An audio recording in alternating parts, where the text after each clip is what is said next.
আজকে আমরা কিছু গুরুত্বপূর্ণ বিষয় নিয়ে কথা বলবো ইনশাআল্লাহ তাআলা। আমি আলোচনা শুরু করতে চাই পবিত্র কোরআনুল কারীমের সূরাতুল আলে ইমরান এর 102 নম্বর আয়াত থেকে। আল্লাহ রাব্বুল আলামিন অত্র আয়াতে বলেছেন, বা'দা আউযু বিল্লাহি মিনাশ শাইতানির রাজীম। আল্লাহ রাব্বুল আলামিন বলেন, ইয়া আইয়ুহাল্লাযীনা আমানু, হে মুমিনগণ, তোমরা যারা ঈমান এনেছো, ইত্তাকুল্লাহ, তোমরা আল্লাহকে ভয় করো, ওয়ালা তামুতুন্না ইল্লা ওয়া আনতুম মুসলিমুন। এর আগে আল্লাহ বলেছেন হাক্কা তুকাতিহ, ভয় করার মতো করে ভয় করো, ওয়ালা তামুতুন্না ইল্লা ওয়া আনতুম মুসলিমুন, পরিপূর্ণ মুসলিম না হয়ে কেউ মৃত্যুবরণ করবে না। আল্লাহ পাক এখানে মুমিনদেরকে বলছেন, ইয়া আইয়ুহাল্লাযীনা আমানু, হে মুমিনগণ। কারা মুমিন? উত্তর পেতে হলে চলে যেতে হবে হাদিসে জিবরিলে। কোন হাদিস? হাদিসে জিবরিল, সহিহ মুসলিম হাদিস নাম্বার 9, মিশকাত হাদিস নাম্বার 2। রাসূলুল্লাহ সাল্লাল্লাহু আলাইহি ওয়াসাল্লাম মসজিদে বসে আছেন। এমন সময় একজন ব্যক্তি মসজিদে প্রবেশ করলেন। আমার কি ভাষা বুঝতে পারছেন? আচ্ছা, আমি চট্টগ্রামে গেলে বিপদ। চট্টগ্রাম, কক্সবাজার, সিলেট, আমি কোনো ভাষা বুঝি না। আমার ভাষা মানুষ বোঝে কিনা আমি তাও কনফিউজ থাকি। তো যাই হোক, আমি সরল বাংলায় বলার চেষ্টা করছি। আল্লাহ পাক বলছেন, হে মুমিনগণ। কারা মুমিন? উত্তর আছে হাদিসে জিবরিলের মধ্যে। জিবরাইল আলাইহিস সালাম মানুষের রূপ ধরে মসজিদে নববীর মধ্যে আসলেন এবং সাহাবীদের সামনেই আসলেন। সাহাবীদের সামনে মানুষের রূপ ধরে জিবরাইল আলাইহিস সালাম এই একবারই এসেছেন, ইতিহাসে একবার। এসে নবী সাল্লাল্লাহু আলাইহি ওয়াসাল্লামকে জিজ্ঞাসা করছেন 4টা প্রশ্ন। কয়টা প্রশ্ন? 4টা। 1 নম্বর জিজ্ঞাসা করছেন, ইয়া মুহাম্মদ, বলবেন সাল্লাল্লাহু আলাইহি ওয়াসাল্লাম, হে মুহাম্মদ সাল্লাল্লাহু আলাইহি ওয়াসাল্লাম, আখবিরনি আনিল ইসলাম, আমাকে ইসলাম সম্পর্কে বলুন। নবী সাল্লাল্লাহু আলাইহি ওয়াসাল্লাম বলেন, ইসলাম হচ্ছে আন তাশহাদা আন লা ইলাহা ইল্লাল্লাহ ওয়া আন্না মুহাম্মাদান আবদুহু ওয়া রাসূলুহু। ইসলাম হচ্ছে এই সাক্ষ্য দেয়া যে আল্লাহ ছাড়া কোনো ইলাহ নেই এবং মুহাম্মদ সাল্লাল্লাহু আলাইহি ওয়াসাল্লাম আল্লাহর বান্দা এবং রাসূল। এটা হলো প্রথম, অর্থাৎ কালিমা লা ইলাহা ইল্লাল্লাহ। এর অর্থ হচ্ছে আল্লাহ ছাড়া আমি কারো বিধান মানতে পারবো না। কথা কি বোঝা যায়? আল্লাহ ছাড়া আমি কারো দাসত্ব করব না। আল্লাহ ছাড়া কেউ আমার রব নয়, কেউ আমার রিজিক দাতা নয়, কেউ আমার জীবন দাতা নয়, কেউ আমার মৃত্যু দাতা নয়, এমনকি আল্লাহ ছাড়া বিধান দেওয়ার মালিকও কেউ না। মুহাম্মদ রাসূলুল্লাহ, অর্থাৎ আল্লাহকে পাওয়ার জন্য যে তরিকা, মুহাম্মদ সাল্লাল্লাহু আলাইহি ওয়াসাল্লামের পথ পদ্ধতি অনুসরণ করতে হবে। এই তরিকার বাইরে অন্য কোনো তরিকা ফলো করা যাবে না।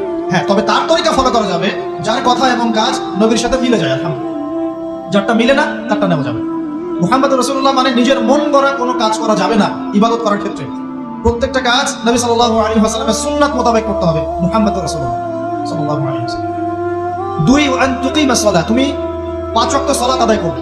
একটা হাদিসের মধ্যে এসেছে, মান তারাকা সালাতান মুতাআম্মিদান ফাকাদ কাফার। নবী সাল্লাল্লাহু আলাইহি ওয়াসাল্লাম বলেছেন, কোন ব্যক্তি যদি, মুসলিম ব্যক্তি, ইচ্ছাকৃতভাবে তার উপর অর্পিত ফরজ নামাজ ছেড়ে দেয়, সে ব্যক্তি কুফরি করলো। কি করলো? আর মুয়াজ বিন জাবাল রাদিয়াল্লাহু আনহু নবীজি বলেন, মান তারাকা সালাতান মুতাআম্মিদান ফাকাদ বারিআত মিন যিম্মাতিল্লাহ। যে ব্যক্তি তার উপর অবধারিত ফরজ নামাজ ছেড়ে দেয়, সে যেন আল্লাহর জিম্মেদারি থেকে মুক্ত হয়ে গেল। আল্লাহর কোনো জিম্মেদারি নাই তার উপর। 90% মুসলিমের দেশে এটা খুবই দুঃখজনক যে আমাদের মধ্যে বেশিরভাগ মানুষ 5 ওয়াক্ত নামাজ পড়ে না। শুধু বড় বেলায় কি 90% মুসলিম বলে হবে? যখন 90% মুসলিমের দেশের 100% মুসলিম 5 ওয়াক্ত নামাজ পড়বে, ইসলাম এমনি প্রতিষ্ঠা হয়ে যাবে ইনশাআল্লাহ তাআলা। যখন মুসলিম কান্ট্রির বেশিরভাগ মানুষই নামাজি হবে, ইনশাআল্লাহ আল্লাহর জমিনে আল্লাহর দ্বীন প্রতিষ্ঠা হয়ে যাবে ইনশাআল্লাহ। আমরা যদি নামাজ আদায় না করি, দ্বীন কি প্রতিষ্ঠা হবে ভাই? আমরা তো আমাদের দেহের উপরেই দ্বীনটা প্রতিষ্ঠা করতে পারলাম না। পরিবারে করব কিভাবে, সমাজে কিভাবে করব, আর বিশ্বে কিভাবে করব? তবে আলোচনার একটা উদ্দেশ্য বলে দিয়ে থাকি, আগে বলে দিই। ইসলাম দিয়ে পৃথিবী শুরু হয়েছে, নবী দিয়ে সভ্যতা শুরু হয়েছে। ইসলাম দিয়েই পৃথিবী শেষ হবে, নবী দিয়েই সভ্যতা শেষ হবে ইনশাআল্লাহ। শুরু হয়েছে আদম আলাইহিস সালামকে দিয়ে এবং শেষ হবে ইনশাআল্লাহ তাআলা নবী ঈসা আলাইহিস সালামকে দিয়ে। এই কথাটা মাথায় রাখবেন। ইহুদিরা অপেক্ষা করে বসে আছে। কিসের অপেক্ষায় বসে আছে? সব ইহুদি না অবশ্য, যারা জালেম, জায়নিস্ট, বদ, এরা অপেক্ষা করে বসে আছে যে শেষ জামানায় তাদের একজন মাসিহ আসবে। কি আসবে? মাসিহ মানে ত্রাণকর্তা, উদ্ধারকর্তা। যেই মাসিহ আসলে পরে তারা সারা বিশ্বটাকে শাসন করবে এই জেরুজালেম থেকে। কোন জায়গা থেকে? নাম শুনছেন? কোন দিকে এটা? ইসরায়েল। ইসরায়েলের না, এটা ফিলিস্তিনের। কার? এই জায়গার মালিক কে? এই জায়গার মালিক আমরা। এটা আমাদের জায়গা। 3টা মসজিদ আপনি সফর করবেন সওয়াবের আশায়, তার সবচেয়ে শ্রেষ্ঠ মসজিদ হারাম মানে মক্কায়। 1 রাকাত নামাজ পড়বেন, 1 লক্ষ রাকাত নামাজের সওয়াব হবে ইনশাআল্লাহ। 2 নাম্বার মদিনা, 1 রাকাত নামাজ পড়বেন, 1000 রাকাত নামাজে নিতে হবে ইনশাআল্লাহ। 3 নাম্বার কি? এই যে আকসা, আমরা তো ভুলেই গেছি। আকসা আমাদের। আচ্ছা কাদের? তারা দখল করে নিয়েছে। আচ্ছা নেই, দখল করেছে আমাদের কারণে, আমাদের দুর্বলতার কারণে। কিন্তু এই ভোগ দখল চূড়ান্ত হবে না, কারণ তারা অপেক্ষা করছে একজন মাসিহের জন্য, যেই মাসিহ আসলে পরে তারা জেরুজালেম থেকে বিশ্ব শাসন করবে। এখন কিন্তু বিশ্বের বড় বড় ডিপার্টমেন্টগুলো ওরা শাসন করে। খেয়াল করেছেন কি? আপনি যে প্রযুক্তি ব্যবহার করেন, এগুলোর চাবিকাঠি ওদের হাতে। আপনি যে অর্থনৈতিক সিস্টেমটা ফলো করেন, ব্যাংকিং সিস্টেমগুলোর কথাই বলছি, এর মূল সূত্র কিন্তু ওদের হাতে, সুতা ওদের হাতে লাগাই। ইভেন আমরা যে পলিটিক্যাল সিস্টেমগুলো ফলো করি না, এগুলোর তন্ত্রমন্ত্র ওরাই দিয়েছে। যে মিডিয়াগুলো আছে বিশ্বে বড় বড়, সবকিছু ওদের হাতে। ফাইন্যান্স বলে, ফাইন্যান্স মানে বাণিজ্য, ট্রেড, এগুলো ওদের হাতে। বিশ্বের বড় বড় সেক্টরগুলো ওরা শাসন করছে, এটা সত্য। আরেকটা মারাত্মক কথা হচ্ছে, বিশ্বকে শাসন করতে হলে কিছু অস্ত্র লাগে। কি লাগে? অস্ত্র শস্ত্র ছাড়া হবে না। একটা দেশের সাথে একটা দেশের মনে করেন খারাপ সম্পর্ক, এখন একটা দেশের কাছে আছে দাকুরাল, আর একটা কাছে আছে পারমাণবিক অস্ত্র। কে জিতবে? যার কাছে যত ভারী অস্ত্র আছে, শক্তিশালী, তার দাপট তত বেশি। এইসব বড় বড় মারণাস্ত্রগুলো, যেগুলোকে আমরা বলি নিউক্লিয়ার ওয়েপন্স অথবা বলি থার্মোনিউক্লিয়ার ওয়েপন্স, এগুলো ওদের হাতে। মাসিহ আসলে পরে তারা বিশ্ব শাসন করবে, এটা ওদের যে তালমুদ এই গ্রন্থের মধ্যে লেখা আছে। এবং তারা মনে করে যে এই দাজ্জালই হচ্ছে মাসিহ, তারা মনে করে। আর আমরা জানি হাদিস থেকে এই দাজ্জাল সত্যিকারের মাসিহ নয়। সত্যিকারের মাসিহকে ঈসা আলাইহিস সালাম। আল্লাহ পাক ঈসা আলাইহিস সালামের হাতে এই মিথ্যা মাসিহকে মেরে ফেলবেন প্যালেস্টাইনের বাবেলুদ নামক জায়গায়। কোন জায়গা? বাবেলুদ, হাদিসে বর্ণিত আছে। এবং তাকে মারার পরে নবী ঈসা আলাইহিস সালাম সেখান থেকে পুরো বিশ্বে আবারও ইসলামিক একটা খিলাফা কায়েম করবেন ইনশাআল্লাহ। এটা হচ্ছে ইসলামের গন্তব্য, এটা হবেই। পৃথিবীর যত পরাশক্তিগুলো আছে, এরা সবাই যদি ঐক্যবদ্ধ হয়ে যায় এবং এই ভবিষ্যৎবাণীটাকে মুছে ফেলতে চায়, পশ্চিমকালেও সফল হবে না ইনশাআল্লাহ। কারণ এটা বলেছেন কে? স্বয়ং আল্লাহ এবং তার রাসূল মুহাম্মদ সাল্লাল্লাহু আলাইহি ওয়াসাল্লাম। এটা আমাদের গন্তব্য, এটা সুসংবাদ দিয়ে শুরু করলাম। এখন আল্লাহ পাক আমাদেরকে বলছেন, হে মুমিনরা, তোমরা আল্লাহকে ভয় করো। ইমানদার কারা বোঝাতে গিয়ে হাদিসে জিবরিল আসছে। জিবরাইল আলাইহিস সালাম এসেছেন, জিজ্ঞাসা করছেন ইসলাম কাকে বলে। নবীজি বলছেন আগে কালিমা, তারপরে সালাত। তো সালাতের কথা বলতে গিয়ে ওখানে চলে গিয়েছিলাম। আমরা যদি ইসলামের বিজয় দেখতে চাই, তাহলে সবাইকে 5 ওয়াক্ত নামাজ পড়তে হবে। রাজি আছেন তো? আজকে থেকে 5 ওয়াক্ত নামাজ ছাড়বেন? স্পেশালি যুবক ভাই যারা আছো, তোমাদের তারুণ্য আছে, রক্তের উদ্যম আছে, তোমরা চাইলে অনেক কিছুই করতে পারো। অনেক বার্ধক্যে উপনীত হওয়া মানুষ নামাজ পড়তে চায় কিন্তু করতে পারে না। তরুণদের কাছে আল্লাহ পাক সুযোগ দিয়েছেন। আর ইসলামের বিরোধী শক্তি যারা আছে, তারা খুব ভালো করেই জানে কিন্তু যে ইসলামের বিজয়ে সবচেয়ে বড় ভূমিকা রাখতে পারে তরুণ সমাজ, যুবক সমাজ, যুব সমাজ, তরুণ প্রজন্ম। এ কারণেই তো দেখবেন তরুণ প্রজন্মকে তাদের উদ্দেশ্য থেকে সরিয়ে দেওয়ার জন্য তারা আপনার সামনে অনেকগুলো টোপ দিয়ে দিয়েছে। দেখাবো টোপ কয়েকটা। 1 নাম্বার টোপ দিয়েছে মেয়ে, নারী জাতি। মেয়েদেরকে বেপর্দা করে তোমার সামনে উপস্থাপন করে দিয়েছে, ফ্রি মিক্সিং। এখন তুমি আর ইমান ধরে রাখতে পারছো না। এটা পরিকল্পিত ছিল। কারণ আল্লাহ পাক বলেছেন যায়্যিনা লিন-নাস হুব্বুশ শাহাওয়াতি মিনান নিসা। মানুষের জন্য সবচেয়ে যে আকর্ষণীয় বিষয়গুলো, তার মধ্যে 1 নাম্বার হচ্ছে মহিলা, মানে মেয়ে, নারী জাতি। এটা আমাদের কাছে সবচেয়ে আকর্ষণীয়। আল্লাহ পাকের সবচেয়ে সুন্দর সৃষ্টিকে মানুষ না, মানুষের মধ্যে আল্লাহ পাকের সবচেয়ে শ্রেষ্ঠ সৃষ্টিকে নারী জাতি। আল্লাহ পাক তাদেরকে সুন্দর করে সৃষ্টি করেছে, তাই নাকি? এই কারণে পুরুষদের সবচেয়ে আকর্ষণের জায়গা কোনটা? নারী জাতি। এই কারণে মেয়েদেরকে বেপর্দা করে তোমার সামনে ছেড়ে দেওয়া হয়েছে। জিনা বেড়েছে, ব্যভিচার বেড়েছে, ফ্রি মিক্সিং বেড়েছে, ধর্ষণ বেড়েছে, এই যে হারাম প্রেমের সম্পর্কগুলো বেড়েছে। যুবকেরা তাদের জীবনের উদ্দেশ্য ভুলে গেছে। আমার কথা কি বুঝতে পারছেন? আচ্ছা, এটা 1 নাম্বার। 2, মাদক। যুবকদের সামনে মাদকের সহজলভ্যতা। চাইলেই হাত বাড়ালেই মাদক, হাত বাড়ালেই ইয়াবা, হাত বাড়ালেই ফেন্সিডিল, হাত বাড়ালেই হেরোইন, তাই না? কথা ঠিক না ঠিক? যদি কেউ চায় যে আমি আজকে রাত্রে মাদক খাবো, সে পারবে, হাত বাড়ালেই পারবে। এখনকার সমাজ এমন, যদি কেউ চায় যে আজকের রাত্রে আমি পতিতালয়ে গিয়ে রাত কাটাবো, সে পারবে। 500 টাকা 1000 টাকার বিনিময়ে মানুষ এখন জানা করতে পারে না? 5 টাকা 10 টাকা 50 100 টাকা দিয়ে মানুষ এখন ইয়াবা কিনে খেতে পারে। আর যারা সীমান্তবর্তী অঞ্চলে আছেন তারা আরো ভালো জানেন আমার কথা কতটুকু সত্য, কতটুকু। যুবকদের সামনে মাদক এমনি দেওয়া হয় নাই। উদ্দেশ্য কি? তোমার দ্বারা ইসলামের বিজয় সম্ভব ছিল। মাদক সেবন করাই তোমাকে সরাই দিয়েছে ওই রাস্তা থেকে। কথা বুঝতে পারছো? খুব সতর্ক। 3 নাম্বার, জুয়া। তোমার সামনে জুয়া দিয়ে দিয়েছে। জুয়া, ফুটবল বিশ্বকাপ হইলে জুয়া, IPL হইলে জুয়া, BPL হইলে জুয়া, ফুটবল FIFA হইলে জুয়া। জুয়া খেলে না মানুষ। আর যে যুব সমাজ তাদের জীবনের উদ্দেশ্য জানে না, তাদের পক্ষেই সম্ভব এইসব মেসি, আর্জেন্টিনা, ব্রাজিল এইসব নিয়ে ব্যস্ত থাকে। যারা নিজেদের জীবনের উদ্দেশ্য জানে, তাদের জন্য কোশ্চিনকালেও এখানে সময় নষ্ট করা সম্ভব না। দুনিয়ার জীবনটা কি খেলতামাশা? দুনিয়ার জীবনটা কি খেলতামাশার জন্য? আল্লাহ পাক যে হায়াতটা দিয়েছেন, ধরেন 50, 60 বা 100 বছর, এই হায়াতটা কে দিয়েছেন? এই সময়টার মালিক কে? তাহলে আল্লাহ যদি সময়ের মালিক হয়, আমি কেন সময় 1 ঘন্টা অপচয় করবো ওখানে বসে বসে? এই সময়টা আমার নাকি? সময়টা আমার বাপের নাকি? সময়টা কার? আল্লাহ। আল্লাহর দেওয়ার সময় আমি টিভি সেটের সামনে বসে বসে 1.5 ঘন্টা নষ্ট করে ফেললাম। খেললো 2টা দল, তালি বাজাচ্ছে, আমি মাশাআল্লাহ। কালকে দেখলাম কক্সবাজার থেকে আসার সময় রাস্তা ব্লক, পুরা একটা দল জিতেছে, পুরো রাস্তা ব্লক, হাঁটা যাচ্ছে না, মিছিল, পাগলের মতো মানুষ মোটরসাইকেলে ছুটছে, গাড়ি নিয়ে ছুটছে, সিগারেট খাচ্ছে, আরো যে কি খাচ্ছে, মেয়ে নিয়ে ঘুরছে, আর একটা পতাকা নিয়ে ঘুরছে। যে দেশের পতাকা নিয়ে ঘুরছে ওই দেশ জানেও না মনে হয় যে এই দেশে এই আমার সাপোর্টার আছে। হ্যাঁ, আর খেয়াল করে দেখবেন এই আয়োজনগুলো এখন করানো হচ্ছে মুসলিম দেশগুলোকে দিয়ে। মানে মুসলমানদের অবস্থা দেখলে এখন মনে হচ্ছে সুবহানাল্লাহ, যে হারাম একটা কাজকে জায়েজ করার যে কত তরিকা বের হয়েছে এখন। একটা মুসলিম কান্ট্রি জিতেছে, মানে ভাবখানে এমন যে এই জেতার ফলে আমরা ইসলামী খেলাফত কায়েম করে ফেলেছি। ভাবখানে এমন যে কুফফারদের সাথে মনে হয় যুদ্ধ জিহাদ করে বিশ্বের বুকে ইসলাম কায়েম করে ফেলেছে। ভাবখানে এমন এই স্টেডিয়ামগুলো করতে কত কোটি বিলিয়ন বিলিয়ন ডলার খরচ করতে হয়েছে, কত শ্রমিক যে এই স্টেডিয়ামগুলো বানাতে মারা গেছে তোমরা জানোই না। কি হচ্ছে এখানে? পশ্চিমারা আসছে, এনজয় করছে, খেলাধুলা হচ্ছে। বিষয়টা কি জানেন? আমাদেরকে এই খেলাধুলার অহেতুক কাজে ব্যস্ত করে দিয়ে ওরা আমাদের এজেন্ডা বাস্তবায়ন করছে। দেখবেন যখন যখন রমজান মাস আসে তখন তখন দেখবেন মুসলিম কান্ট্রির উপর নির্যাতন বাড়ে। যখন যখন বড় বড় ইভেন্ট হয়, ওয়ার্ল্ড কাপ, এটা সেটা, দেখবেন ভিতরে ভিতরে মুসলিম কান্ট্রির উপর নির্যাতন বাড়তে থাকে। মানুষ একদিকে তাকায় থাকে, আরেকদিকে উদ্দেশ্য সাধন করতে হয়। বুঝাচ্ছি বিষয়। আপনার 5টা বাচ্চা আছে মনে করেন, খুব জ্বালায়, কান্নাকাটি করে, হইচই করে। আপনি মোবাইল ফোনটা বের করে দিয়ে বলেছেন, বাবা বস, তোরা 5 জন মিলে একটা কার্টুন দেখ, আমি একটু কাজটা করি। দিয়ে দিলেন, ও কার্টুন দেখছে চুপচাপ, কেউ কোনো ডিস্টার্ব নেই। বুঝতে পারছেন? এই যে বাচ্চাগুলো কার্টুন দেখছে না, এগুলো হচ্ছে আমরা এখন। আর ওই যে কাজ করছে বা এটা হচ্ছে ওরা, পশ্চিমারা। আপনার কথা কি বুঝতে পারেন? আচ্ছা, সহজ করার চেষ্টা করছি। প্রিয় যুবক ভাইরা, মেয়ে তো উন্মুক্ত করে দিয়েছেই, মাদক তো দিয়েছেই, জুয়া দিয়েছে, অহেতুক এসব খেলতামাশা দিয়েছে তোমার সামনে, তোমার সময় কেড়ে নেওয়ার জন্য, তোমার হায়াত কেড়ে নেওয়ার জন্য। তোমার মূল্যবান হায়াত, যে হায়াতটাকে তুমি আল্লাহর পথে দাওয়াতের কাজে ব্যয় করবা, দিন চর্চার কাজে ব্যয় করবা, আল্লাহর ইবাদতের কাজে ব্যয় করবা, আমর বিল মারুফ নাহি আনিল মুনকারের কাজ করবা, এই সময়টা ওরা কেড়ে নিয়েছে তোমার কাছ থেকে। বুঝতে পারছো না? আবার নেশা দিয়ে তোমার ভিতরটা নষ্ট করে ফেলেছে, জেনা দিয়ে তোমার অন্তরের নূর নষ্ট করে দিয়েছে, ফ্রি মিক্সিং দিয়ে জেনা এবং তোমার যে পবিত্রতা, চারিত্রিক পবিত্রতা নষ্ট করে দিয়েছে। আরো দিয়েছে পর্নোগ্রাফি।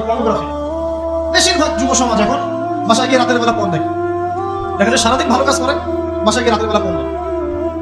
পর্নোগ্রাফি দেখে না বা দেখে নাই কখনো, এমন একটা ছেলে খুঁজে পাওয়া যাবে না। আর যখন আপনি এগুলো তো অভ্যস্ত হয়ে যাবেন, তখন শরীর খারাপ হয়ে যাবে, মন ভালো থাকবে না, আপনি একাকী গোপন পাপ করবেন, শরীর দুর্বল হয়ে পড়বে।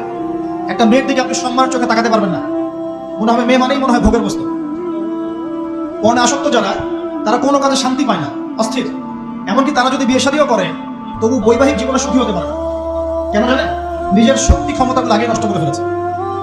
এবং অনেকগুলো মেয়ে যখন আপনি দেখবেন নগ্ন, তখন আপনার স্ত্রীকে আপনার কাছে সুন্দর মনে হবে না, মনে হবে এই মেয়ের চেয়ে মনে হয় ওই মেয়েটা সুন্দর, এর চেয়ে মনে হয় ওইটা সুন্দর। আর মেয়ের প্রতি সম্মান তো থাকবেই না, মেয়েকে মনে হবে একটা ভোগের বস্তু। যত বেশি পর্নোগ্রাফি বেড়েছে, তত ধর্ষণ বেড়েছে। দেখেছেন? পর্ন যত বেড়েছে, ধর্ষণ তত বেড়েছে। এমনকি ছোট ছোট বাচ্চারা পর্যন্ত রেহাই পাচ্ছে না। দেখেন না? ছোট ছোট বাচ্চা, 5 বছর 10 বছরের বাচ্চারা, মেয়ে বাচ্চাদের কথা বলছি, এদেরকেও ধর্ষণ করা হচ্ছে। যাদের ঘরে কন্যা সন্তান আছে, তারা খুবই এখন মানে বিপর্যয়ের মধ্যে আছেন আপনারা, আমরা। কারণ সমাজটা তো নষ্ট হয়ে যাচ্ছে। আপনার মেয়েকে কতদিন ধরে রাখবেন? বাইরে তো পাঠাতেই হবে। বাইরে পাঠালে দেখবেন মেয়ের সম্মান নাই, পর্দা নাই, মেয়েকে জোর করে ধর্ষণ করা হচ্ছে। বাসে, ট্রেনে, অটোতে, অমুকে তমুকে, ট্রাকে মেয়েকে ধর্ষণ করা হচ্ছে। আর প্রত্যেক ধর্ষকের তো আর ইসলামিক ভাবে বিচার হচ্ছে না, হচ্ছে? যদি একটা এলাকায় ধর্ষণ হতো আর ধর্ষককে জনসম্মুখে ডেকে ফাঁসি দেওয়া হতো না, তাহলে দেখতেন যে ওই এলাকায় ধর্ষণ বাড়তো না, কমে যেত। যদি একটা এলাকার চোরদেরকে জনসম্মুখে নিয়ে এসে হাত কেটে ফেলা হতো, তাহলে বুঝতেন চুরি কাকে বলে, ভয়ে চুরি করতে পারতো না। আর ভাগ্য ভালো যে এই নিয়মগুলো এখন নাই। কেন ভাগ্য ভালো বললাম? ভাগ্য ভালো কেন বললাম? কারণ এই নিয়ম যদি এই মুহূর্তে চালু করা হয়, এই মুহূর্তে এখন এই সেকেন্ডের মধ্যে চালু করা হয়, তাহলে অনেক বড় বড় রাঘব বোয়াল যারা আছে ওদের হাত থাকবে না। বুঝতে পারছেন না? কেউ চুরি করে সিসকা চোর বলি আমরা, না কি বলেন আপনি? সিসকা চোর বলে। কেউ আছে চুরি করে, কুকুর চুরি করে। সিসকা চোরকে ধরতে পারলে রাস্তাঘাটে কি মাইকটা দেওয়া হয়, তাই না? মনে হয় যে নিজের শক্তি খাটানোর একটাই জায়গা চোরটা। মসজিদে যদি একটা চোর ধরা পড়ে, কি মাইকটা মারে, খুঁটির সাথে বেঁধে একদম জুতা স্যান্ডেল দিয়ে। আর সামনে যে কুকুর চুরি করে বসে আছে, কিছুই করতে পারতেছে। কথা মিথ্যা কথা বলছে? যদি একটা মুসলিম রাষ্ট্রের মধ্যে দুর্নীতি না থাকতো না, মুসলিম রাষ্ট্র বিশ্বকে নেতৃত্ব দিত। যদি কোনো মুসলিম রাষ্ট্রের মধ্যে দুর্নীতিটা না থাকতো না, তাহলে দেখতেন ওই রাষ্ট্র অবশ্যই বিশ্বকে নেতৃত্ব দিতেন। এমন অনেক অমুসলিম রাষ্ট্র আছে যেগুলো অমুসলিম হওয়া সত্ত্বেও ওদের মধ্যে কোনো দুর্নীতি নাই, জানেন? আল্লাহ পাক আমাদের সবাইকে পরিপূর্ণ মুসলমান হওয়ার তৌফিক দান করুন। দেখেন আল্লাহ পাক বলেছেন, উদখুলু ফিস সিলমি কাফা, তোমরা পরিপূর্ণরূপে ইসলামে প্রবেশ করো। এখন আমি যদি নামাজও পড়ি, আবার ঘুষও খাই, এদিকে রোজাও রাখি, আবার সুদও খাই, আবার এদিকে আমি হজমরাও করি, অন্যের সম্পদ আত্মসাৎ করি, মাপে কম দেই, মজুদদারি করি ইত্যাদি, আমি কি পরিপূর্ণ মুসলিম? আমি কি উদখুলু ফিস সিলমি কাফার উপর আমল করতে পেরেছি? আর আল্লাহ পাক এখানে বলছেন, ওয়ালা তামুতুন্না ইল্লা ওয়া আনতুম মুসলিমুন, পরিপূর্ণ মুসলমান না হয়ে তোমরা মৃত্যু বরণই করিও, করলেই সমস্যা। পরিপূর্ণ মুসলমান না হয়ে মারা গেলেই সমস্যা। কি সমস্যা? ওই যে আল্লাহ পাক বলবেন, মান রব্বুক, বলবে লা আদরি, আমি তো জানি না, কারণ পরিপূর্ণ মুসলমান হয়নি তো, আল্লাহর সাথে শিরক করেছে। আল্লাহ পাক বলবেন, মা দীনুক, বলবে লা আদরি, আমি জানি না। মা দীনুক উত্তর কেমন করে দিতে পারবে? ইসলামের কিছু অংশ মানে, কিছু অংশ মানে না।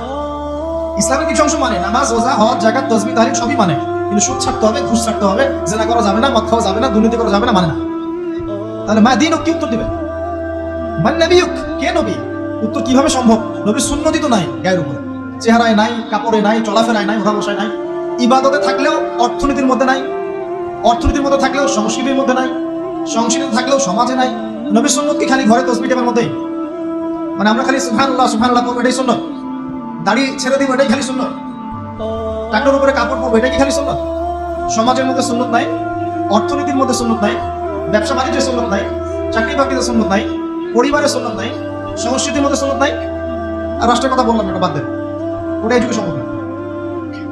ইল্লা মাশাআল্লাহ, যদি আল্লাহ পাক না চান। ওইদিকে আমি কথাই বলতে চাচ্ছি, আমি সমাজ পর্যন্ত আছি, এর উপর আছে। তো প্রিয় ভাইরা, যুবক ভাইদের কথা বলে আমি সামনে যাব। এক নাম্বার কি বলেছি, তোমরা সতর্ক থাকবে মেয়ে থেকে। কি থেকে? মেয়ে থেকে 100 হাত দূরে, 100 হাত। মানে আমি বলি, পরামর্শ দেই, আমি তোমাদের ভাইয়ের মতো, ছোট হই আর বড় হই। আর আমাকে এইসব আল্লামা সাহেব এইসব বলার দরকার নেই, আমি একদম তালেব ইলম। এখানে বড় বড় অনেক আলেম ওলামায়ে কেরাম আছেন, আমি বিব্রত বোধ করছি কথা বল। আমি জানি যে হকপন্থী ওলামায়ে কেরাম যারা, তারা আমাদের মতো অনলাইনেও আসেন না, এই ফেসবুক ইউটিউবে ভিডিও পাবেন না, এমন আলেম বাংলাদেশে আছেন যারা বহু আলেম তৈরি করছেন, মাদ্রাসা খেদমত করছেন। তাদের সামনে আমাদেরকে যখন এইভাবে টাইটেল দেন, লজ্জা লাগে, বিব্রত বোধ করি। শেখার কোনো শেষ নাই। আমি একসময় মনে করতাম যে, আমি যখন ইন্টারমিডিয়েটের পর থেকে চর্চা করা শুরু করছি, অনার্স মাস্টার্স পর্যন্ত, মনে করছি যে হ্যাঁ, মনে হয় ইসলাম সম্পর্কে ভালোই জানছি। তারপর যখন কওমি আলেমদের কাছে পড়তে শুরু করলাম, বলি এগুলো ভিতরের কথা, খোলামেলা বলি, গল্প করছি আপনাদের সাথে, রাগ করছে নাকি? তখন বুঝলাম যে বিগত 5-7 বছরে তো আমি কিছু পড়াশোনা করছি বলে মনে হচ্ছে না। যেমন একটা হাদিস শো করে বললাম, দোস্তার, এই যে আল্লাহ রাসূল সাল্লাল্লাহু আলাইহি ওয়াসাল্লাম বলেছেন যে একজন মুমিন ব্যক্তি আর একজন মুমিন ব্যক্তির আয়না স্বরূপ। কি স্বরূপ? আয়না স্বরূপ। তো আমি যদি অনলাইনে কোনো ভাইয়ের ভুল ধরিয়ে দেই সমালোচনার মাধ্যমে, তাহলে কি আমি হাদিসের উপর আমল করলাম না? তখন অবস্থা মিটি হাসছেন, বলছেন যে তোমার তো টুকটাক অ্যারাবিক গ্রামারের বেস ভালোই, তোমার কি মনে হয়? আমি বললাম যে আমার কাছে এটাই মনে হচ্ছে যে আমি যদি সমালোচনা করি, আমি তো আমর বিল মারুফ নাহি আনিল মুনকারের কাজই করলাম। তো তিনি বলছেন, আসলে এই হাদিসের ব্যাখ্যা এমন নয়। কেমন ব্যাখ্যা? তুমি কি খেয়াল করো নাই? আমাকে বলছো, তুমি কি খেয়াল করো নাই? তুমি যখন আয়নার সামনে গিয়ে দাঁড়াও, তখন আয়না কিন্তু তোমার সাথে কথা বলে না। আয়না নীরব থাকে, স্থির থাকে, কিন্তু তোমার দোষ ত্রুটি কোথায় আয়না কিন্তু দেখিয়ে দেয়। মনে করেন, বুঝাচ্ছি, মনে করেন আপনার গাল কেটে গেছে, আপনি আয়নার সামনে দাঁড়িয়েছেন, আয়না কিন্তু আপনাকে বলে দিবে না, এই যে তোমার গাল কাটা, এই ছেলে তোমার গাল কাটা, হ্যাঁ এই ছেলে তোমার এই সমস্যা ওই সমস্যা বলবে। চুপচাপ থাকবে, আয়না দেখিয়ে দিবে আপনার ভুলটা কোথায়। তিনি আমাকে হাদিসের ব্যাখ্যা শেখাচ্ছেন, বলছেন যে একজন মুমিন ভাই যদি কোনো ভুলের উপর থাকে, তুমি সঠিকটা আমল করে ওর সামনে দাঁড়িয়ে দেখিয়ে দিবে যেটা সঠিক। বুঝলাম, যতদিন যাচ্ছে আমি বুঝতে পারছি আসলে এই জ্ঞানের সমুদ্র যে কত গভীর, 100 বছর হায়াত দিলেও মনে হয় শেষ করতে পারবো। প্রিয় যুবক ভাইরা, নসিহত করছি, সেটা হচ্ছে যে দিনের জ্ঞান অর্জন করতে হবে। জ্ঞান অর্জনের কোনো বিকল্প নাই। আর জ্ঞান অর্জনের জন্য শুধুমাত্র ফেসবুক ইউটিউব যথেষ্ট নয়, এগুলো কনস্ট্রাকটিভ কোনো মাধ্যম নয়, বরং ফিতনা ছড়াবে এগুলো কিন্তু বেশিরভাগ ক্ষেত্রে ফিতনাই ছড়াচ্ছে। আপনার কাছে মনে হচ্ছে হয়তো যে অনেক কিছু লাইভ হচ্ছে, আমরা পাচ্ছি, হ্যাঁ অনলাইনের মাধ্যমে জানছি, হ্যাঁ ঠিক আছে, স্বীকার করি ভালো আছে, কিন্তু মন্দটা অনেক বেশি। এর মধ্য দিয়ে আলেমে বিভক্তি হয়ে গেছে, এর মধ্য দিয়ে একে অপরের সাথে আমাদের সম্পর্ক নষ্ট হয়ে যাচ্ছে, গীবত, তহমত, সমালোচনা, কাদা ছড়াছড়ি, সংস্কৃতি বাড়ছে, ঐক্য বিনষ্ট হচ্ছে, অনেক সমস্যা হচ্ছে। আর এগুলো কনস্ট্রাকটিভ সিলেবাস নয়। সিলেবাস আপনাকে ওলামায়ে কেরামের কাছে এসে জানতে হবে। আমি বলছি 1 নাম্বার কোরআন থাকবে। আপনাদের জেনারেলদের জন্য বলছি, কারণ আপনাদের জন্য এটা এত সহজ হবে না। মাদ্রাসা যারা পড়া শুরু করেছেন ছোটবেলা থেকে তাদের জন্য সহজ, আপনাদের জন্য এত সহজ নয়। সিলেবাসগুলো জেনে রাখেন। কোরআন পড়তে হবে আগে, পবিত্র কোরআনের বিশুদ্ধ তেলাওয়াত শিখতেই হবে, এবং প্রত্যেক দিন চেষ্টা করবেন 1 পৃষ্ঠা 2 পৃষ্ঠা আধা পারা 1 পারা করে তেলাওয়াত করার জন্য।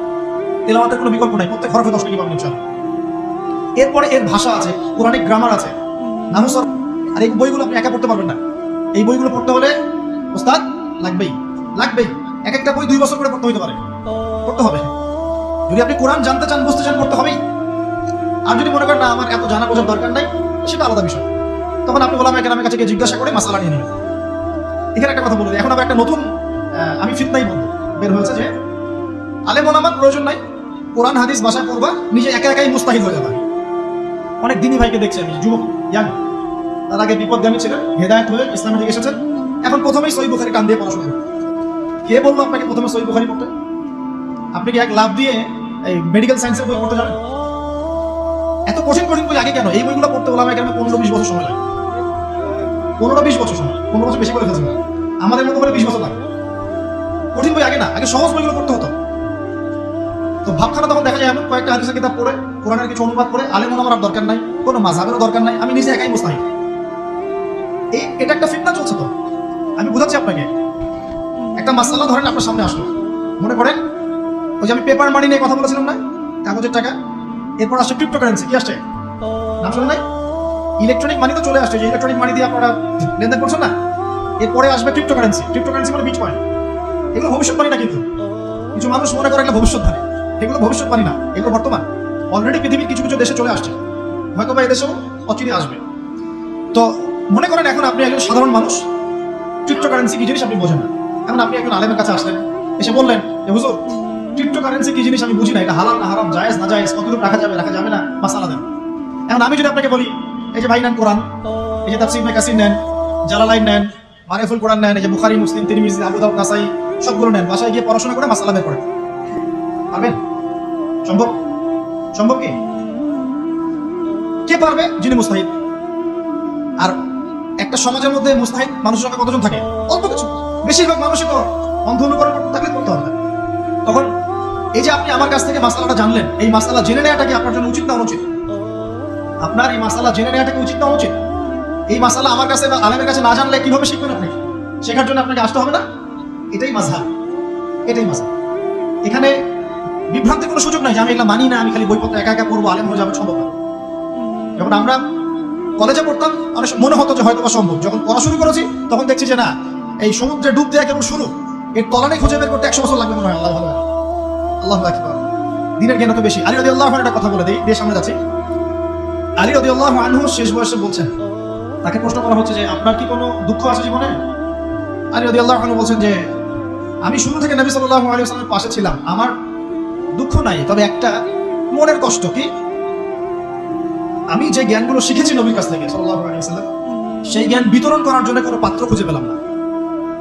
কি গভীর কথা! যে জ্ঞান শিখেছি এটা বিতরণ করার পাত্রই খুঁজে পেলাম না। তাহলে পাত্র, আমরা তো পাত্র, জ্ঞান বিতরণ করবেন ওলামায়ে কেরাম। পাত্র আমরা যদি পরিষ্কার না হই, জ্ঞান কিভাবে পাবেন? সম্ভব? আরেকটা বিষয় বলে দেই, যখন আপনি জ্ঞানের চর্চায় মাঠে নামবেন, আল্লাহ পাক আপনার সম্মানার্থে ফেরেশতার পাখা আপনার পায়ের নিচে বিছিয়ে দিবেন ইনশাআল্লাহ। আর যখন আপনি জ্ঞান চর্চা করে আলেম হবেন, ইনশাআল্লাহ তাআলা আপনার জন্য আসমান জমিনের সমস্ত মাখলুক, এমনকি সমুদ্রের নিচের মাছ, গর্তের ভিতরের পিপীলিকা, সবাই আল্লাহর কাছে আপনার জন্য ইস্তেগফার করবে ইনশাআল্লাহ। একটা হাদিসে নবীজি বলেছেন যে আকাশের চাঁদটাকে তোমরা যেমন দেখো উজ্জ্বল অন্য নক্ষত্রগুলোর তুলনায়, ঠিক তেমনি সাধারণ মানুষের উপরে একজন আলেমের মর্যাদা এমন। তো প্রিয় ভাইরা, যুবক ভাইদেরকে বলছি স্পেশালি, আজকের লেকচারটা স্পেশালি তোমাদের জন্য। এই ফাঁদগুলো থেকে বেঁচে থাকবে এবং এলেম অর্জন করবে। এলেম অর্জনের কোনো বিকল্প নাই, এবং এলেম অর্জনের জন্য সিলেবাস লাগবে। আর অনেক বইপত্র একা একা পড়তে পারবে না, আলেম ওলামাদের সংস্পর্শ লাগবেই, অন্যথায় পারবেন। এর পাশাপাশি আপনি সিরাতের বই পড়বেন, ইতিহাস পড়বেন, ইসলামিক অর্থনীতি পড়বেন, হ্যাঁ, ভূরাজনৈতিক প্রেক্ষাপটের বইগুলো পড়বেন, এগুলো ঠিক আছে।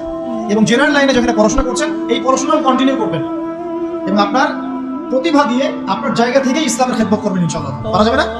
আল্লাহ তৌফিক দান করুন। যুবক ভাইদের সামনে এই ফাঁদ। কেন ফাঁদ?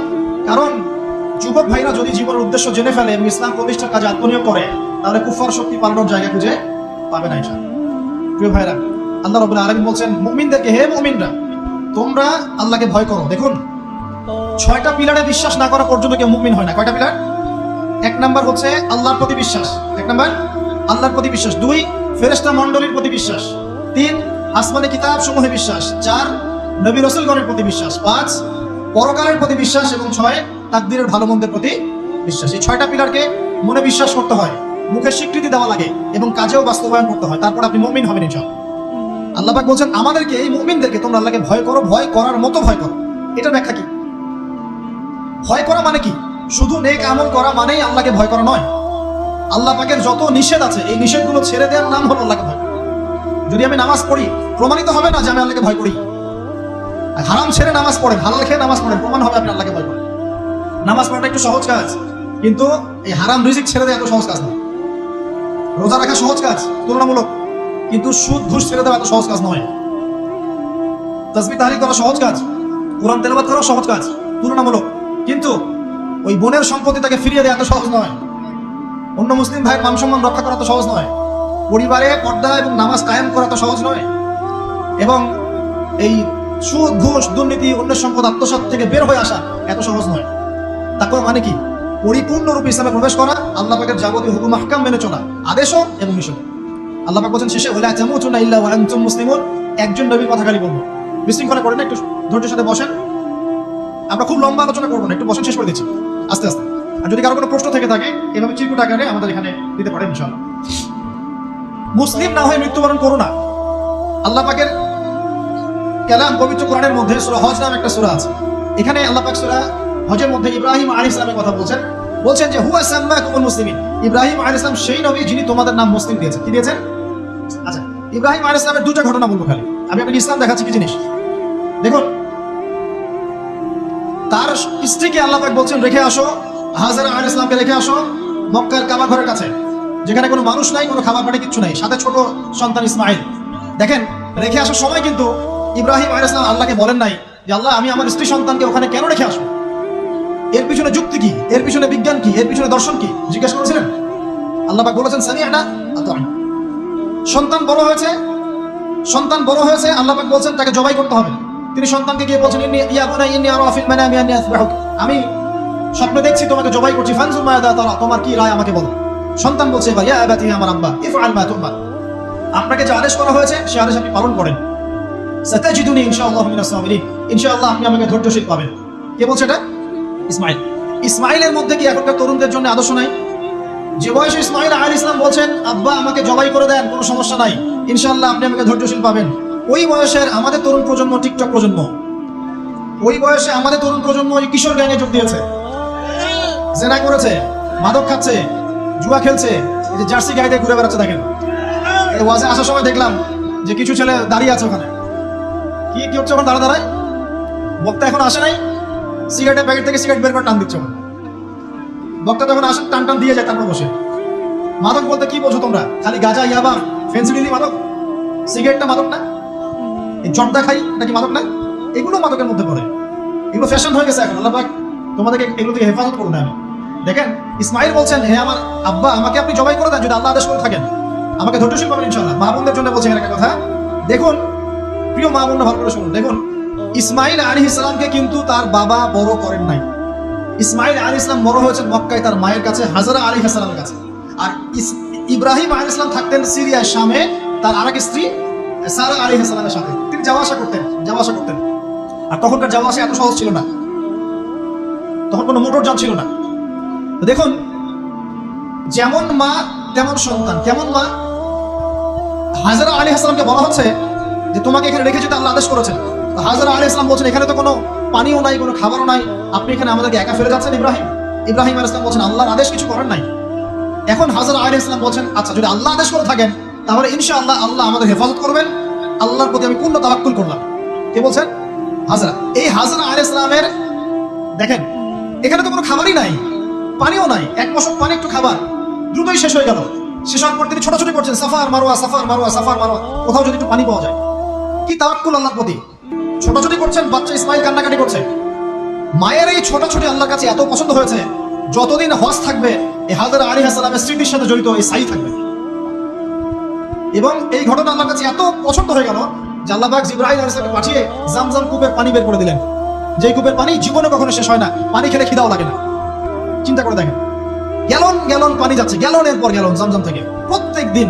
এমনকি মদিনায় গেলেও আপনি জামজামের পানি পাবেন, মসজিদে কুবায় গেলেও জামজামের পানি পাবেন। আর পৃথিবীর বিভিন্ন জায়গায় তো আমরা নিয়ে আসছি, শেষ হয়েছে? পানির স্তর 1 ইঞ্চি পর্যন্ত নিচে নামে নাই, নেমেছে? দেখেন, আল্লাহর প্রতি যখন মানুষ পূর্ণ তাওয়াক্কুল করে তখন আল্লাহর মারিফত নেমে আসে। যখন মানুষ আল্লাহর প্রতি পূর্ণ তাওয়াক্কুল করে ফেলবে তখন আল্লাহ পাক আধ্যাত্মিকত্ব দিয়ে দিবেন। এটা কি বিজ্ঞান দিয়ে ব্যাখ্যা করা যায়?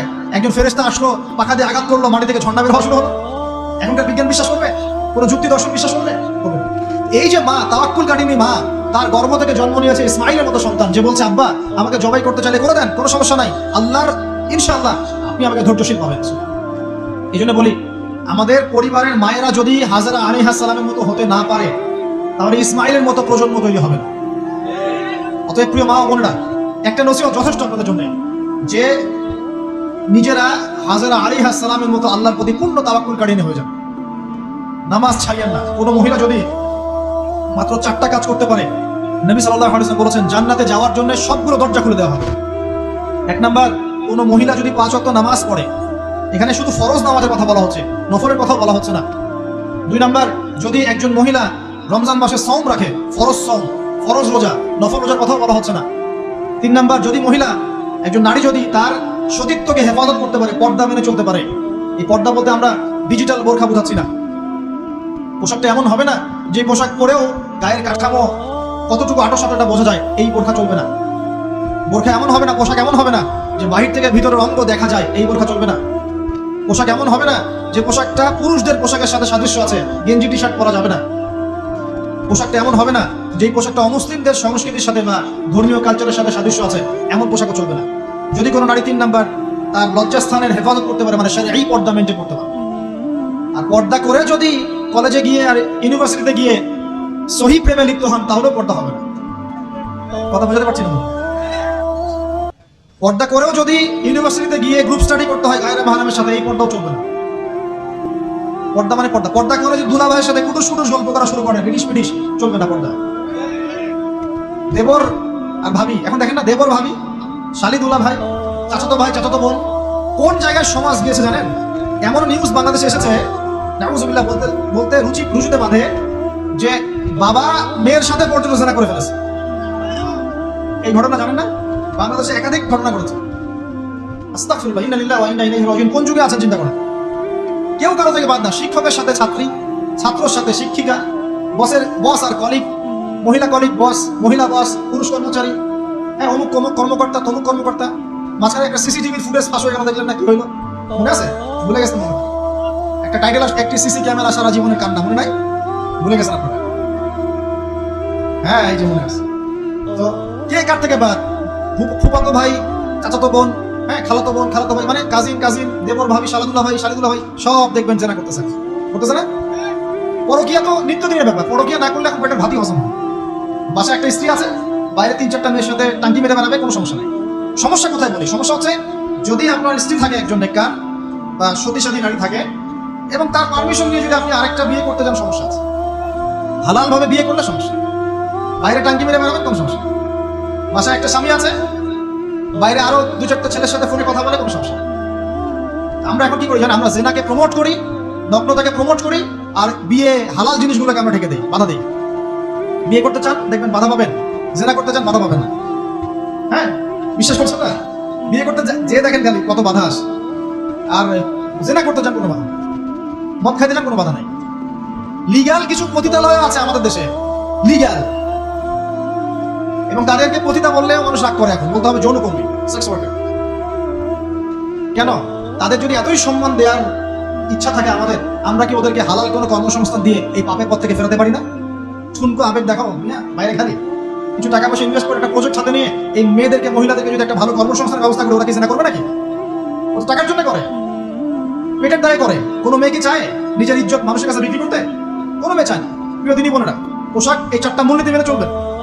পোশাক এমন হবে না, আটো-সাটো পোশাক চলবে না, পাতলা পোশাক চলবে না, বাইরে থেকে ভিতর দেখা যায়। পুরুষের পোশাক চলবে না, এবং অমুসলিমদের সাদৃশ্য আছে এমন পোশাক চলবে না। আপনি বাসায় কি পোশাক পরে থাকেন, আমরা এখানে তো কোনো রকম ইন্টারফেয়ার করতে যাচ্ছি না। বাইরে যদি গায়রে মাহরামদের সাথে বের হন, সামনে বের হন, তাহলে অবশ্যই আপনাকে এই পর্দা মেনটেন করে আসতে হবে। Islamic laws. আল্লাহর আইন যদি আপনি না মানেন, আপনার কবর আপনার, আমার কবর আমার। ফাযাক্কির ইন্নামা আনতা মুযাক্কির, উপদেশ দাও তুমি, শুধু উপদেশ দাতা। লাস্তা আলাইহিম বিমুসাইতির, তুমি কারো প্রতি দারোগা নও, আমাদের দায়িত্ব জাস্ট প্রচার করা। বাল্লিগু আন্নী ওয়ালাউ আয়া, একটা আয়াত জানলেও খালি প্রচার করে দাও, দ্যাটস অল। ফাযাক্কির ইন নাফাআতিদ যিকরা, তুমি উপদেশ দাও যদি উপদেশ কোনো কাজে আসে। প্রিয় ভাইরা, বলতে কথা বলতে এখানে এসেছিলাম, একটা মেয়ে 4টা কাজ করলে জান্নাতে চলে যাবে ইনশাআল্লাহ। 5 ওয়াক্ত নামাজ, ফরজ নামাজ, 2 রমজান মাসের সওম, 3 নাম্বার লজ্জাস্থানের হেফাজত, 4 নাম্বার স্বামীর আনুগত্য। স্বামীর কি দেখেন, ফ্যামিলিস্ট মেয়েরা বলবে স্বামীর দাসত্ব। দাসত্ব আনুগত্য এক জিনিস নয়, মনে থাকবে, দাসত্ব আনুগত্য এক জিনিস নয়। আনুগত্য মানে কি? আনুগত্য মানে আপনার স্বামী আপনাকে কোরআন সুন্নাহর মতো চালানোর চেষ্টা করছে, আপনি এটা ফলো করবেন, আনুগত্য। আর আপনার স্বামী যদি আপনাকে কোরআন সুন্নাহর বাইরে যেতে বলে, যদি বলে যে আসো অফিসের কলিগ আসছে, আমার টেবিলে খাবার পরিবেশন করো, যাবেন না আপনি, আনুগত্য করবেন না। আপনার স্বামী বলছে যে সুন্দর করে সাজুগুজু করো, আজকে ঘুরে আসি সাজেক, ঠিক আছে, বাইকের পিছনে বসে আপনাকে নিয়ে যেতে যাচ্ছে, আপনি যাবেন না, বলবেন যে এরকম সাজুগুজু করে গায়ে মারামদের সামনে যাওয়া জায়েজ নাই। আনুগত্য কি? কোরআন সুন্নাহ সমর্থিত কাজে আপনি স্বামীকে ফলো করবেন, আনুগত্য। স্বামী যদি এমন কোন আদেশ করে যে আদেশটা কোরআন সুন্নাহর বাইরে যায়, আপনি এখানে কোনো আনুগত্য নাই। একটা হাদিস আছে, লা তাআতা লি মাখলুক ফি মা'সিয়াতিল খালিক, মানে স্রষ্টার অবাধ্যতায় সৃষ্টির কোনো আনুগত্য নাই, আল্লাহর অবাধ্যতায় সৃষ্টির কোনো আনুগত্য নাই। প্রিয় ভাইরা, একটা আয়াত আমাদের জন্য যথেষ্ট হবে ইনশাআল্লাহ। মুমিন আমরা মুমিন না? আল্লাহ বিশ্বাস করি কি না? ফেরেশতায় বিশ্বাস করি না? নবী রাসূল আসমানি কিতাবে, পরকাল, তাকদীরে বিশ্বাস করি তো? আমরা সবাই ইসলামের বিজয় চাই কিনা? আমরা সবাই পরিপূর্ণ মুসলমান হতে চাই কিনা? আমরা চাই কিনা যে আমাদের সাথে সাথে আমাদের পরিবারটাও জান্নাতে যাক? আমরা চাই কিনা যে আমাদের সমাজটাও ইসলামের আলো আলোকিত হোক? চাই কিনা? যদি চাই প্রিয় ভাইরা, আমার 10টা নসিহত। কয়টা? 10টা, জাস্ট 10টা লাইন বলবো, আর আপনাদের ধৈর্য নষ্ট করছেন। 1, জ্ঞান অর্জনের যে কথা বলেছি, জ্ঞান শুধু অর্জন নয়, জ্ঞানের বিপ্লব ঘটাতে হবে। পারবেন ইনশাআল্লাহ? যে যেখানে পড়াশোনা করছেন করেন, কিন্তু ইসলামিক পড়াশোনা বাদ দিয়ে নয়। দিনের জ্ঞান আগে অর্জন করতে হবে, বাল্য বয়সে অর্জন করতে হবে। আল্লাহ তৌফিক দান করুন। 2 নাম্বার, প্রত্যেক দিন কোরআনকে সময় দিবেন। কি করবেন? প্রত্যেক দিন কোরআনকে সময় দিবেন। প্রত্যেক দিন মিনিমাম 1 ঘন্টা করে হলেও কোরআন তেলাওয়াত করার চেষ্টা করেন। পারবেন ইনশাআল্লাহ? 3 নাম্বার, আপনার জীবনটাকে রাসূলুল্লাহ সাল্লাল্লাহু আলাইহি ওয়াসাল্লামের সুন্নাত দিয়ে সাজাতে হবে। প্রত্যেকটা কাজ করার আগে 3 বার চিন্তা করবেন। কয়বার? 3 বার, যে এই কাজটা কিভাবে করলে সুন্নাত হবে, কিভাবে করলে সুন্নাত হবে। এই রাতে ঘুমাবেন, 3 বার চিন্তা করবেন যে কি কি কাজ করে ঘুমালে পরে ঘুমটা সুন্নাত হবে, নেকি হবে। ওযু করবেন, সূরা ফালাক নাসের ক্লাস করবেন, আয়াতুল কুরসি পড়বেন, সূরা বাকারা শেষে 2টা আয়াত পড়বেন, 33 বার সুবহানাল্লাহ, 33 বার আলহামদুলিল্লাহ, 34 বার আল্লাহু আকবার পড়বেন, ডান দিকে কাত হবেন, আল্লাহুম্মা বিইসমিকা আমুতু ওয়া আহইয়া। বাস। যদি 6 ঘন্টা ঘুমিয়ে থাকেন, 6 ঘন্টার প্রত্যেক সেকেন্ডে নেকি পাবেন ইনশাআল্লাহ। এর নাম সুন্নাত। প্রতিটা কাজ সুন্নাত মাফিক করতে হবে। একটা খালি কথা বলে দেই, শুধু একবার দরুদ পড়ে নাই, নবীর নাম শুনে দরুদ পড়ে নাই ইচ্ছাকৃতভাবে, তাকে নবীজি বলছেন সে ধ্বংস হোক। নবী বলছেন আমিন, এটা বদদুয়া হচ্ছে এটা। তাহলে সারা জীবন যে আমরা দাড়ি রাখছি না, টাকনুর নিচে কাপড় পরছি, হ্যাঁ, যে গোফ লম্বা করে একদম শুশুকের মতো রেখে দিয়েছি, কাটছি না, লেবাস ইসলাম আসছে না, নামাজ পড়ছি না, সুন্নাহ মোতাবেক জীবন করছি না, আমাদের কি হবে? আমরা কি নবী সাল্লাল্লাহু আলাইহি ওয়াসাল্লামের সুপারিশ পাবো? কবরে তাকে দেখালে উত্তর দিতে পারবো ইনশাআল্লাহ। তখন যখন আমরা পুরো জীবনটাকে নবীর সুন্নাহ মতো ঢেলে সাজাবো ইনশাআল্লাহ। সূরা আল ইমরানের মধ্যে আছে, কুল কুনতুম তুহিব্বুনাল্লাহ ফাত্তাবিউনি। আল্লাহ বলেছেন, হে নবী বলে দিন, তোমরা যদি আমার ভালোবাসা চাও, আল্লাহকে পেতে চাও, তাহলে নবীকে অনুসরণ করো, আমাকে অনুসরণ করো। আল্লাহ পাক কি করবেন? ইউহিব্বুকুমুল্লাহ, আল্লাহ পাক তোমাদেরকে ভালোবাসবেন, ইয়াগফির লাকুম যুনুবাকুম, আল্লাহ পাক তোমাদের সমস্ত গুনাহ মাফ করবেন ইনশাআল্লাহ। আল্লাহু গফুরুর রহিম। 3 নাম্বার বলেছি ভাই, নবীর সুন্নাহ মতো জীবন করেন। 4, একটা হালাল রিজিক অন্বেষণ করেন, হারামে যাবেন না। ওয়াদা করেন যে না খেয়ে মরে গেলেও হারাম রিজিকে যাবেন না। পারবেন তো ইনশাআল্লাহ? আল্লাহ পাক তৌফিক দান করুন। 5 নাম্বার, পরিবারের আদর্শ হবে জান্নাতি আদর্শ। পরিবারের মধ্যে অনইসলামিক কোনো কালচার ঢুকতে দিবেন। টিভিটা আছে না পরিবারে, আসার মানে ভেঙে দিবেন। যদিও বা টিভির চেয়ে ডেঞ্জারাস জিনিস এখন আমাদের হাতেই থাকে। টিভি তো তাও মানুষ সবাই একসাথে বসে দেখতো, যে যার মতো দেখতে পারতো। একটা নাটক সিনেমা দেখলে সবাই মিলে দেখতে হবে। এখন তো ফোন, সবার ঘরে ঘরে একটা পৃথিবী, সবাই ঘরে ঘরে যে যার মতো দেখছে। টিভি ভাঙার কি করবো? বাদ দেন, থাক, টিভি ভাঙি। আচ্ছা, আর পরিবারে পর্দা থাকতে হবে। ছোটবেলা থেকে সন্তানদেরকে কোরআনের শিক্ষা দেওয়া লাগবে, তালিম থাকতে হবে পরিবারে হালাল রিজিক থাকতে হবে। একটা কথা বলি, পরিবারে মেয়েদের প্রতি, স্পেশালি মেয়েদের প্রতি নরম থাকবেন, কঠিন হয় না। কারণ আমার অভিজ্ঞতা থেকে বলছি ভাই, নারী জাতির প্রতি কঠিন হয়ে কোনো ফায়দা নেই। যত কঠিন হবে তত সমস্যা। এই ব্যাপারে আপনার চেয়ে আমার অভিজ্ঞতা 1 ধাপ বেশি, মাত্র 1 ধাপ। আচ্ছা, 5টা। 6 নম্বর হচ্ছে ইসলামিক কিছু ফাউন্ডেশন বা অ্যাসোসিয়েশন করে তোলার চেষ্টা করেন। এদের কাজ হবে ইসলামের সৌন্দর্যগুলো দিয়ে সমাজ সেবা করা। পারা যাবে না? ওই হিলফুল ফুসার নবী সাল্লাল্লাহু আলাইহি ওয়াসাল্লাম করেছিলেন না? আচ্ছা, এটা শুধু ফাউন্ডেশন হতে হবে জরুরি না, এটা প্রতিষ্ঠান হতে পারে, একটা মসজিদের উদ্যোগে হতে পারে, মাদ্রাসার উদ্যোগে হতে পারে, বা সামাজিক সংগঠনও হতে পারে, যার উদ্দেশ্য হচ্ছে ভালো কাজ করা। এই শীতকাল আসছে, এই শীতকালে আমরা ইনশাআল্লাহ তাআলা পুরো দেশব্যাপী, এই শীতকালে ইনশাআল্লাহ আমরা চেষ্টা করব পুরো দেশব্যাপী শীতার্ত মানুষের মধ্যে বিনামূল্যে কম্বল বিতরণ করা। পারা যাবে ইনশাআল্লাহ?